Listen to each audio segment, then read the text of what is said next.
to Drachenwald Files. Thank you so much for doing this. And let's start with introducing yourself with name. Hello, everybody. My name is Agnés, and I am very, very happy to be here with my twin, although it does seem very, very strange indeed.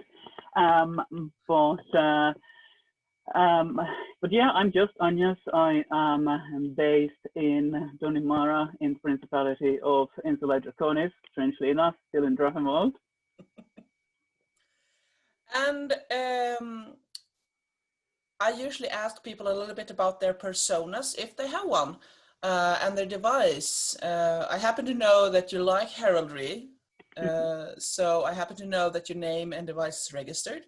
Yeah. But please, do you have a specific persona? I tried very hard to get a specific persona when I started playing, and I tried to come up with areas and languages and cultural backgrounds and things like that. And I was at the time thinking about sort of 13th century southern France, so we're talking kind of Occitania area. But I found myself drifting away from it a little bit, I suppose, as we all do. And while I still very much prefer the earlier, sort of, I suppose, early to mid period in terms of our period, so it'll still be with kind of 12th, 13th centuries. I'm floating much more in terms of geographical areas. I mean, you see that, you know, I am sort of vaguely dressed in Viking. You may recognize this coat.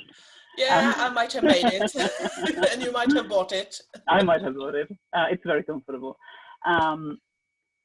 So I've lately, in particular, I've been very much drawn back to my own roots in Northern Europe. It's funny, and because I think that, you know, some of us kind of try to get away from that kind of thing because it's the obvious choice. And so I'm not going to be like everybody else. I'm going to do something different. And yet you kind of end up going back there anyway. So there you go. And when people ask, I tend to say sort of 12th to 13th century generic SCA. So your first really good SCA memory, the one that kind of got you hooked on this hobby? That was actually my very, very, very first event. So for those who don't know, my husband and I played for about a year, circa 2004, 2003, something like that. But we didn't really get hooked into it for various reasons at the time. But we did go to a couple of events, and one of them was held somewhere in Ireland. I think the place may have been called Redwood Castle, but I'm not sure. I've been trying to, you know, trace it since. And it was this kind of typical Irish style tower house. And I traveled there with Ed, my husband, and our friends Master Kernack and Lord Orford. And we drove there. I mean, you know what SCA travel is like. I was sitting at the back, and I was, you know, sitting like this, you know, with stuff packed all around me. You fitted in the SCA Tetris game. Basically, I was just the right size. And it was autumn time, and we drove there through darkness. And my memory says that the weather wasn't particularly good either, but it may have been just something that my memory edited on it afterwards. Or it might just have been Ireland. Or it might have been just Ireland, but I was trying to be nice. So we arrived there then to the tower house, which looked obviously very impressive from outside. And the interior was pretty period. So we're talking spiral staircases, and the troll desk was in this narrow doorway passageway, and the stairs led up into the hall, where Lord Merlin Baron Merlin now, was cooking, was cooking that weekend and had cooked travelers there. and him, having worked as an actual cook, it was amazing. There was fresh bread and roast meat, and it was basically like your stereotypical storybook SCA medieval. I mean, in my eyes, it was a feast. Of course, it wasn't a feast because the feast was the following night. But when I arrived there, I just remembered this kind of golden light in the darkness, and the food, and the very, very friendly welcome, although I didn't know anybody. So that kind of, I suppose, left this kind of a ember, inside me. Then that took almost another 10 years to fully be kindled. But there you go. It sounds like the really, really perfect experience when you enter a site and you have this, like you say, like it's a special feeling. Yeah, it's kind of been my yardstick since, and of course, some of it is colored because it was my first time at anything like that. And we all know even in Drachenwald period sites are difficult to come by, but it's a special memory, really. Sounds like a lovely memory. Mm. So moving on to your favorite piece of garb, if you have one. I don't really have one. Now, I am extremely fond of this coat that I still think of Agnes's coat, which is, I suppose, strictly speaking, still true. But yeah. It's just a different Agnes. I mean, the story of this coat for our viewers. So there was a crown tourney in Agneseses some years ago now. And I wasn't fighting, but I was marshalling, and I was cold because it was one of these, pretty chilly autumn days. And the lovely Countess here, were you princess at the time? No, I think I was just your average Countess. Yes, the Countess, yeah. Your average Countess here. Then realized that I was freezing, and brought me her lovely woolen coat, which was incredibly warm and snuggly and everything. And then a little while ago she decided that it was time to let it go to a better home. So I kind of went yoink and bought it from her. So I like it very much. I haven't had a chance to wear it to an event for reasons that we all know. But I suppose that I'm looking forward to wearing it to an event again properly, as I'm sure all we are. Yeah.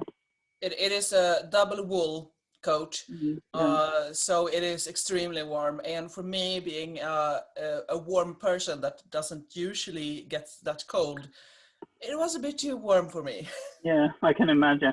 But I find it interesting that I'm wearing it indoors. Now I'm in my house and, modern conveniences and all that. But I'm not baking in it either. So it is comfortable. Yeah. So I'm very happy that you gave it a good home. And I do think that this is the best version when you make SCA garb and you realize that this isn't actually something that I wear, and you can just let it pass on and sell it to someone that will love it.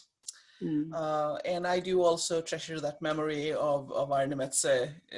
That was a very nice event. It was a lovely event. And the tournament was kind of magical with all the fog and Mm-hmm. And the shafts of sunlight coming through the trees. Oh yes.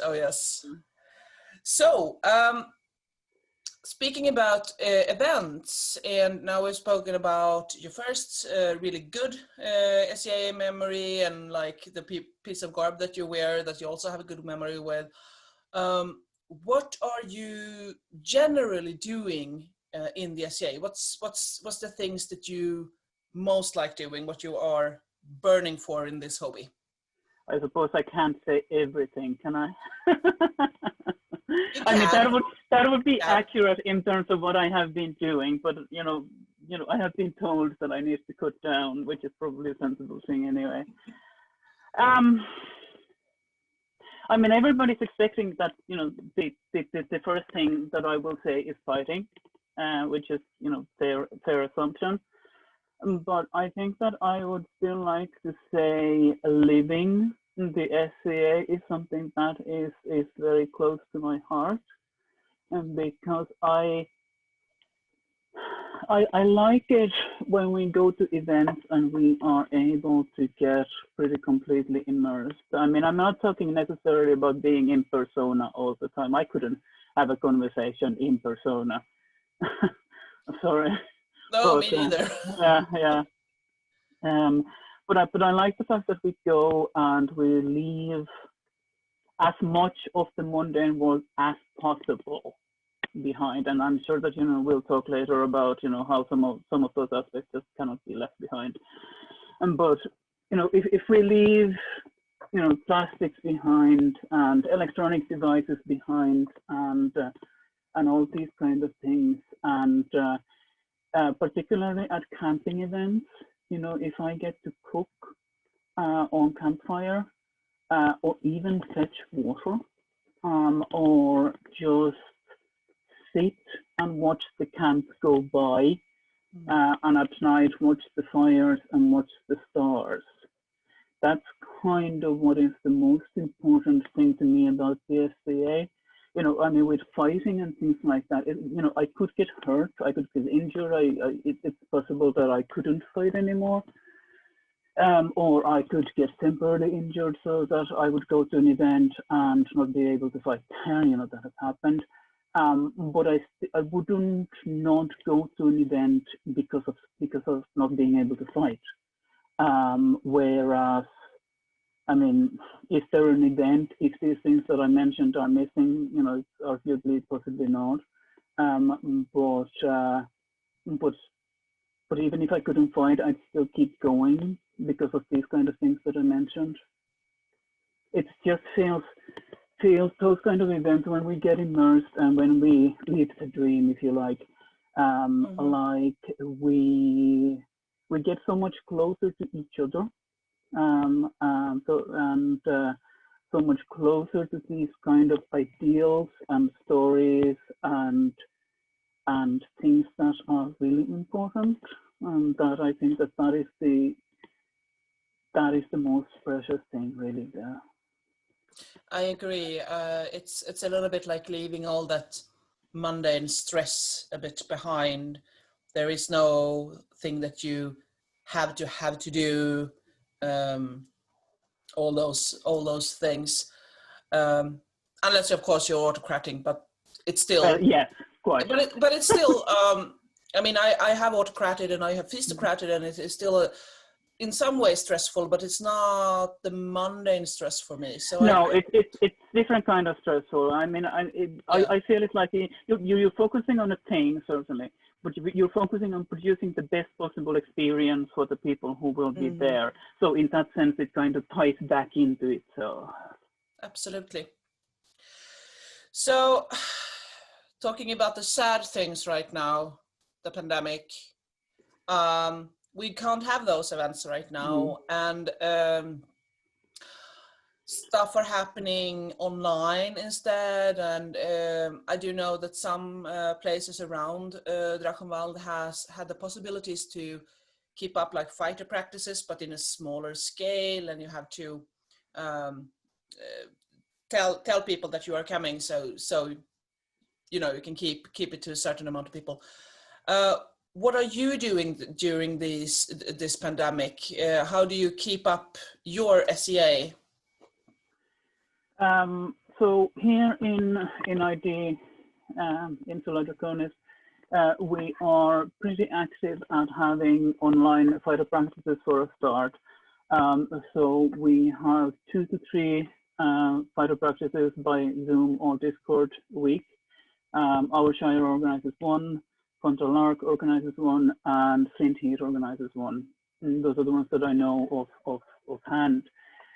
And for us, those have actually worked really well, because while we obviously can't fight other people, we can do a lot of practice on Pell and share experiences, and we are taking turns in running the practices, so we are learning how to teach and how to teach better. And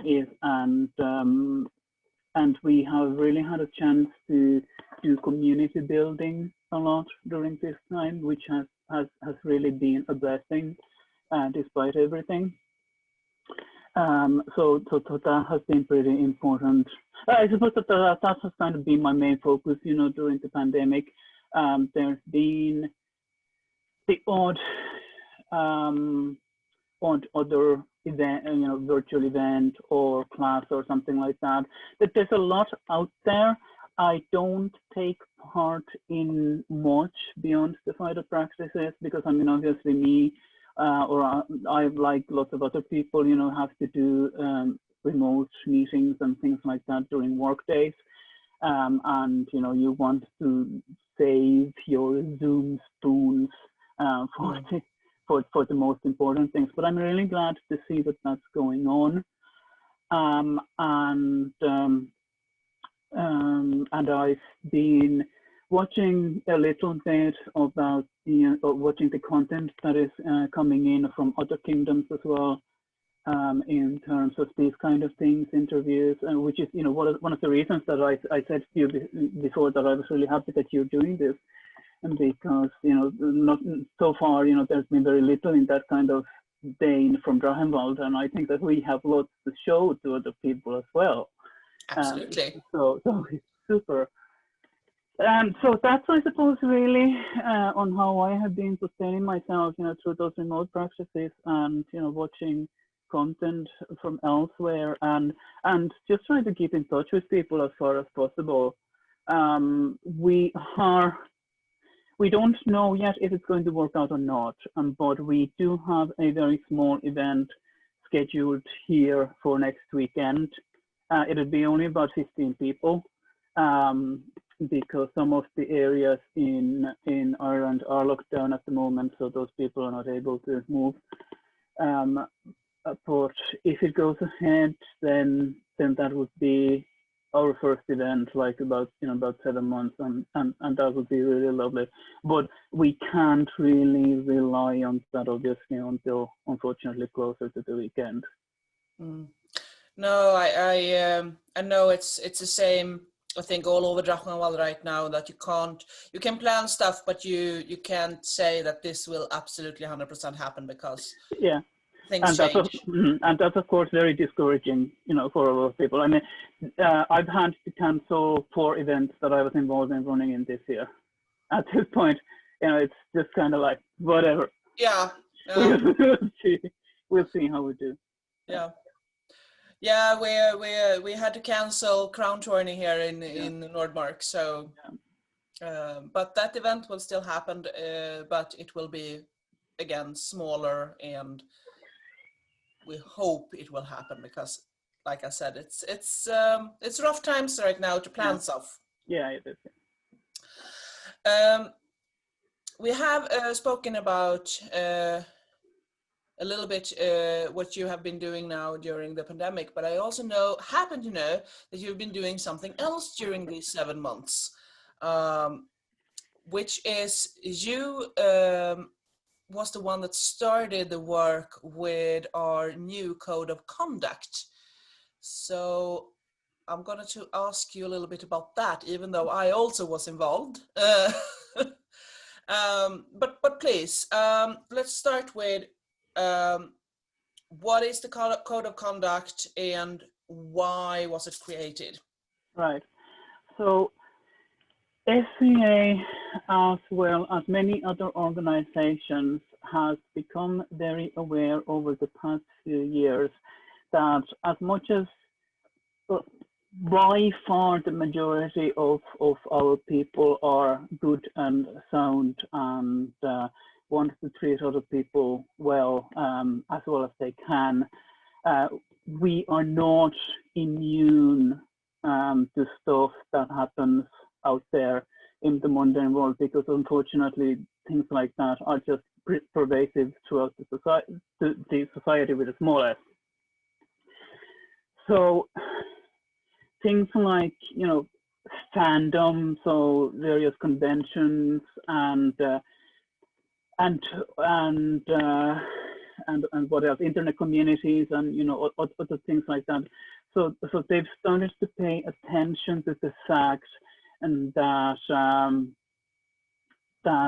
human interaction doesn't always work as well as it could. Some people get harassed.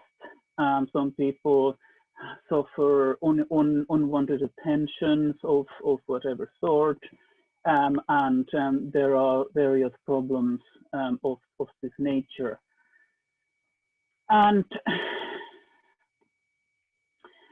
we have been in PSCA. We've been quite resistant to acknowledging that, to saying that yes, actually we have the same problem as well as everybody else. And it is because we believe in our ideals. You know, we have a very strong grounding of courtesy and chivalry and all these kind of things that we all know, and we want to believe that that's working, that is what we do.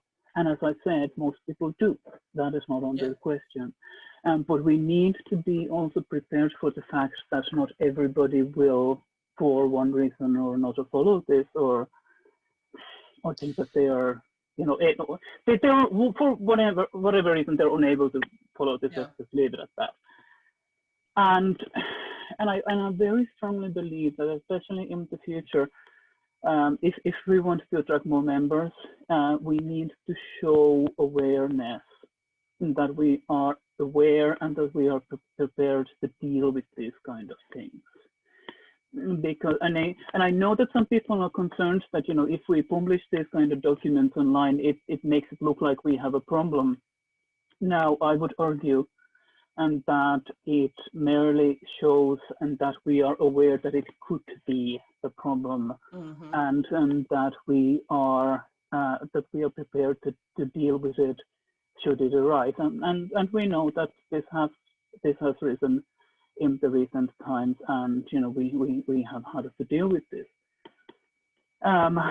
So that was kind of what was motivating me to get this ball rolling, and I very strongly felt that we needed to have something in place.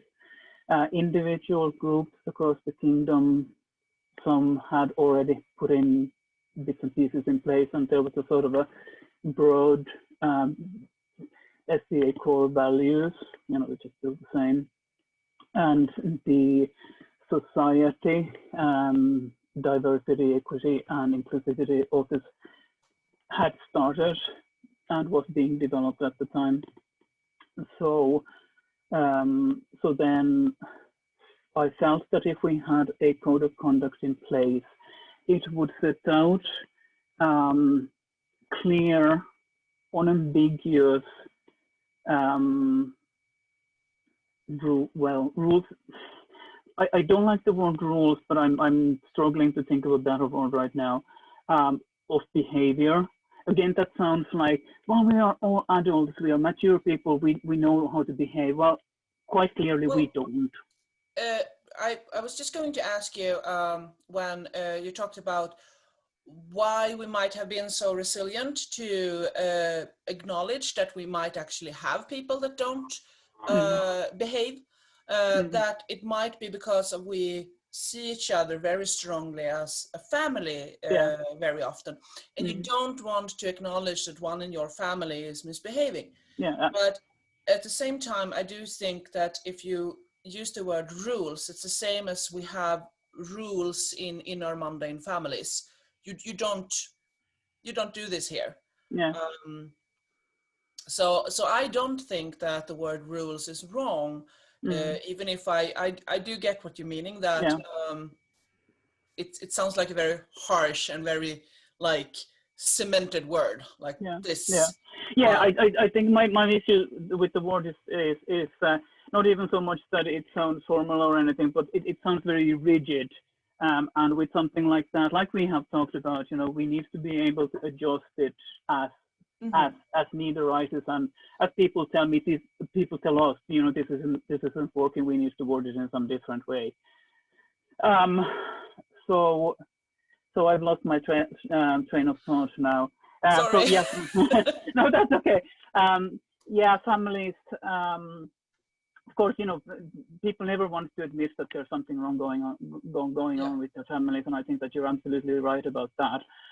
But at the same time, I think that with this code of conduct in particular, I did want to take a step a little bit kind of away and go, okay, the family thing is a nice idea, but if we are actually to manage, if we are to thrive and develop in the future, we also need to think about this as a not professional in the sense that we would get paid, because alas, we don't, but more sort of competent professional in the sense that maybe an NGO or a social organization or something like that would be, in that we take things seriously, and we want things to work for our members. So yeah, I remember now. So we wanted to put in those guidelines, rules, whatever, on how to behave. And I wanted it to be the case of not just, you need to avoid, walking in the dark by yourself, because that would be, putting the blame on the victim, and we don't want that. So rules on how to behave directly, and hopefully these will get translated into other languages besides English at some point in the future, because obviously Drachenwald, we are multilingual language, multilingual kingdom, and it's important that everybody understands what we're talking about clearly, so that there isn't any room for conflicting interpretations, or that there's as little room as possible for those. And I also wanted it to include the process of what would happen if there was a trespass, because that is important, and that has proven difficult in the past. In that, if there's been a difficult situation, then people affected by it need to know what the next steps are, that there is a clear process that you can go through, and who the next person that you talk to is going to be. But equally, the person who is being accused of trespassing should also know this, and also what avenues they have, in case they feel that their side is not being listened to, or they feel that they are perhaps unfairly accused. So it was kind of the document goes, I suppose, a little bit beyond your usual code of conduct, because it explains this kind of process as well. But I just wanted to have all of that in one place that would be easily findable for everybody.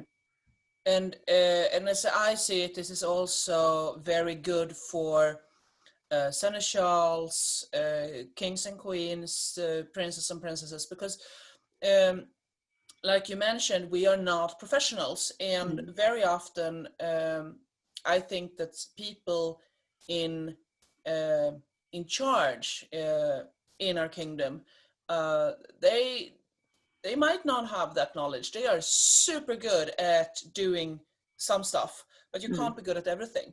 No, you can't. So there is a help for them to okay, this is how I am supposed to handle this. And speaking about help, we did something more when we worked on this code of conduct. There was created blank space. Guild was not the word. Council. Yeah. Council. Thank you. There was created a council to help seneschals and crowns in these matters. What was the thought about that council? So again, when I was looking into this whole thing to begin with, and I found that the diversity, equity, and inclusivity function was being worked on at societal level, then our Seneschal Margaret very kindly put me in touch with the current society level officer and the Drachenwald ombudsman, who were very helpful, and we discussed various options on how to make sure that this would continue. Because what I wanted to avoid was the situation where this document gets written and then it gets buried somewhere among all the links on the Kingdom website. And I thought that it would be important to show that the function and the awareness and the knowledge of these issues and the willingness to engage with them would continue in future years as well, and be passed on, so that even if you had an initial one person or group of people who would be dealing with this, and then after the initial excitement or initial problem solving or whatever, they would get just dropped, or they would step down and there would be nobody to take over from them. So we considered various options. Should it be one person? Should there maybe be nobody at all? Should the Seneschal look after that? No, they have plenty to do. And then in the end, we felt that a council would be the best idea. So we settled on 3 people. Or 3 positions, I suppose, at this stage, I would say. The idea behind that was that it would take some pressure off each individual, because these kind of issues can get very difficult, very contentious, and undoubtedly very stressful. Again, with the lack of, with the fact that we are not professionals. We don't have trained, diversity or mental health people who are who are dedicated to this role, this kind of role in the kingdom. Because even if we have people in these professions, they have their own day work to do. So it was important to me to minimize the possibility of burnout there. So 3 people supporting each other and 3 people working together. And we found some volunteers. I cannot say how happy I am that these people stepped up and volunteered. I was incredibly proud. I'm still proud of everybody. And I believe that they're doing a great job. And we agreed that the council would be changed at different stages, so that it wouldn't be a matter of 3 people being replaced by 3 people at any given time, because that would mean that there's the danger of knowledge being lost. So I think that we said that the first person would be replaced in a year's time, and the next person in a year and a half, and the third person in 2 years, so that we can have this kind of staggered process. Yeah. And there was an idea when this was created. You was very careful with the people who worked with this code of conduct, that they came from different parts of our kingdom, right? That's right. And it's the same thought with the council, even if that might not always be the case, because again, we are volunteers and we are having Monday alarms and so on. But the best of cases is that this council will have not just 3 Nordmarkers or 3 Knights Crossing or so on, but like one from a little spread out. So we will take it, because we have lately talked a lot about that our kingdom have a lot of different cultures. Is that something you agree on? Yes, absolutely. Yeah. Absolutely. What do you think that is? Why do I think that is? I think it's just simply, you know, we are mostly in Europe, which has a large number of different nationalities, different mundane countries, different languages. We have, you know, Northern Europeans who are like Northern Europeans are, blunt and quiet and speaking the as Nordmarkers and Agneseses are just, you know.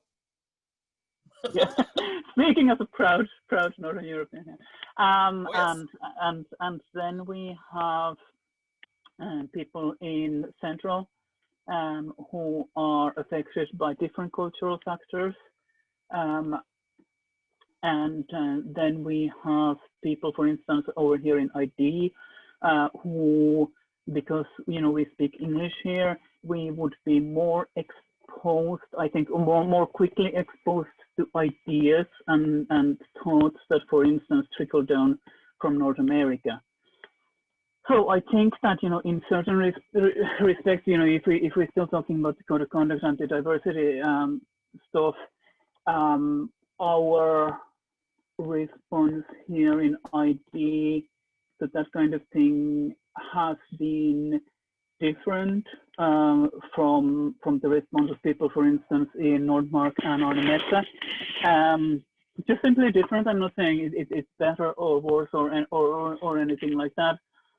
But I think that, I mean, I could talk about this forever, but, you know, you need to think about things like colonial factors, historical class structures, things like that, and different levels of multiculturality in mundane societies. I mean, yeah, we're different as a kingdom because because we are an entire continent.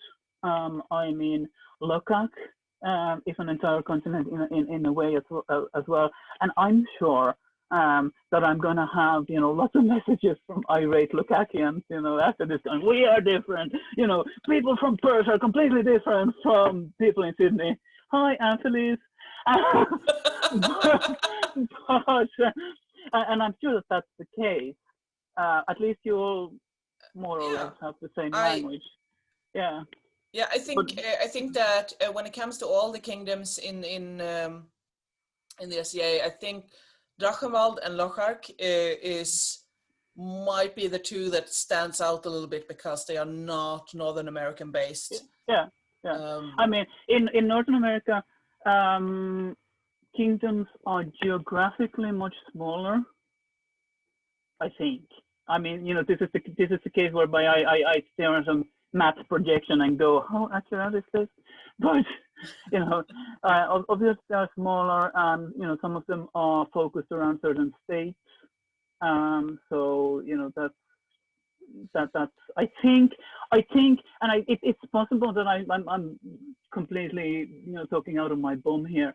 But it is possible that it lends a certain degree of more cohesion to them than for us. And I mean, you know, we have geographical issues as well. If you want to go anywhere else from ID, you need to get across the water. And if we want to come over to visit you guys, we need to, you know, get across a couple of different bodies of water. So, you know, it can be done. I mean, obviously it remains to be seen what it's going to be like in the future. And I do think that also you'd mentioned languages, and there I think that Drachenwald has the biggest challenge in that, because we have, even if of course just because we're speaking about Northern America, not everything is English. And there are, of course, kingdoms like Kai that have a huge Spanish-speaking population and so on. They also have Hawaii. But when it comes to Drachenwald, I do think that there is, I don't think you find a kingdom with that many languages. No. I can mention 6 just like that. And then I only have been through maybe a quarter. Mm. So I do think that it's really good to hear that the code of conduct will be translated. Well, I hope it will be translated, and I do think that that will happen in time. In time, I mean, again, it's certainly the goal. Yeah. But like we have both said several times, we are volunteers, so we need to, you know, work with that as well. We're already seeing this language things. It always been there, but I do think that later times, maybe thanks to our great web page group, because they suddenly decided that the calendar would have different languages. So now you can find information in, I think it's Finnish, Swedish, German, English, and that might be it. I'm not sure. Is there Dutch? I'm not sure. Deutsch, it might be Deutsch too. Yeah. But anyhow, it's at least that there is more languages than just English, even if that is our official language in Drachenwald. Yeah. Yes, and I also want to say, when we're talking about code of conduct, there is, if people have an issue or something that they want to discuss, I will incorporate the link down below to the Drachenwald page where we have the code of conduct so people can read it. And also where there are contacts, email contacts to the council and people that can help you if you have questions or issues. And yes, I could also talk about the code of conduct for ages because I do think this is a really important topic, and I do think that we can never talk about it enough when it comes to our behavior, both online and in real life, and how we should, you know, focus on the right things. Yeah. We do play in a medieval world, but we, like you said, we can't leave all the mundane things behind. Yeah. But we shouldn't talk for hours. I'm okay for talking for hours. Yeah. So what I'm going to say was that, do you have anything more around this topic when it comes to the code of conduct that you want to express? Do you think it's important that I have forgot about to ask about? Oh, probably lots. I think it's important to remember that, you know, the vast majority of people are trying their best. Yes. All the time, and I think that all of us need to cut slack to people, you know, particularly in terms of online communication, and tempers can flare high, as we have seen several times, especially, you know, in stressful times, stressful situations, you know, when people have a lot of stuff going on. But it would be great. What I would like to see is if people could kind of take a second, you know, when they're doing their social media or whatever, and before they hit send, or, you know, before they just, you know, type something in the comment field, if they could take a second and think about, does this person mean what I think that they mean? Does this person mean how I am, or is my emotional reaction to this post justified? Well, no, not justified. That's the wrong word. Is my emotional line, is my emotional reaction to this post in line with what the poster intends? Because I think that most people don't actually want to offend or hurt or harass other people. And sometimes it is language issues, but sometimes it's just different communication styles. Yeah. And sometimes it's just, we knee jerk at something when we don't necessarily need to. I agree. I always not always succeed, but I try to, when I'm reading a discussion online, that I am trying to read it in the light of that everybody wants the best for this society. Then we can have different opinions about what is best, but if I am reading it that way, I am hopefully interpreting the answers that I get in a better light. But then again, of course, sometimes you kind of have to sit on your hands for a while. There is absolutely something like, and sometimes when we're speaking about people meeting in real life, if you have a gut feeling, that might actually be something you shouldn't ignore. So that is also important to say. But when it comes to social media, very much try to sit back. I totally agree. Try to sit back, take a deep breath, and read it again, but try to read it in a positive way. Sometimes it's hard. Exactly. Or at least give them give them some slack. Be open to the possibility that maybe they just express themselves badly, or it just didn't match with your style. I think that I'm mentioning it again now because of the pandemic and because of the fact that we are so much dependent on social media and the internet for our interactions, and it's not everybody's thing, and that's, I don't think that there's anything wrong with that. And because what we do in the SCA, it is so very physical and it is so very immediate, like I was talking about early on in this episode. So, and I think that is what attracts an awful lot of people to it. So, I think that some people feel that, if our interaction is just online, then it just reduces us to any other organization, similar geeky niche kind of thing that doesn't have anything special to it, which is, I can see where we're coming from, and that's fair. But at the same time, I very much believe in trying to make the best you have. So, if this is what we have at the moment, then I think it'd be great.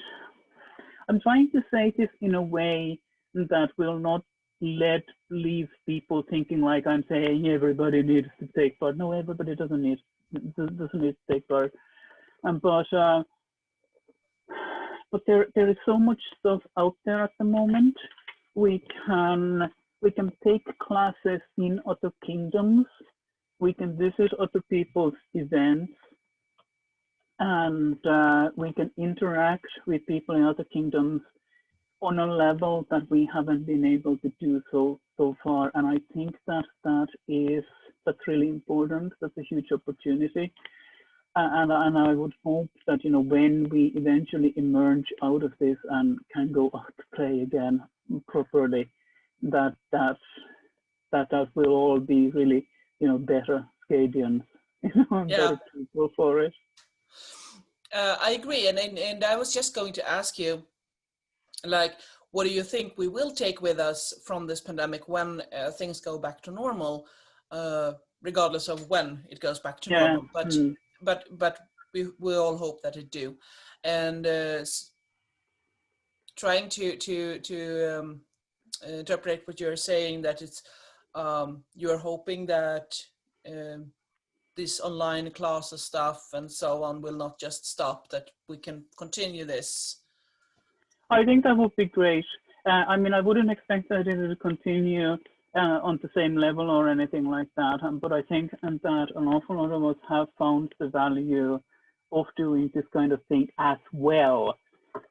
Like when I was talking about the fighter practices earlier on, the people, the people who regularly take part in those in ID have said that it has helped them to think about their fighting, think about what they're doing, and focus on it in a completely different manner. because partly because they've been forced to it. You can't go there and hit other people. So what can you do? Okay, you can do this. But they have found new skills and new resources and new philosophies in them because of this. And I'm sure that has happened to people who have been doing ANS stuff or taking part in some of the conversations as well in a different way. And I'd hope that we'd also bring with us those connections that we have made, during this time, that we have got to know people from other kingdoms, and that that we are interested in the same kind of things. We're concerned about the same kind of things, and I mean, obviously, I suppose appreciation for what we have, because I do sincerely believe that what we have in the SCA is very special. It doesn't make it exceptional in the sense that we should treat it necessarily differently, but I think that it is precious and really needs to be cherished and needs to be looked after by us. Mm-hmm. I think that is a lovely note to end this interview on, that we should take care of each other and care for each other. Yeah, absolutely. So again, thank you so much for doing this and talking so much about your work, and thank you for doing all that work, because I do think it's really, really important, and I hope that it will help generations of kings and queens and seneschals with the code of conduct. And thank you very much for helping me with that. that was just my pleasure. So to take care of each other, and cheers for the family. Cheers.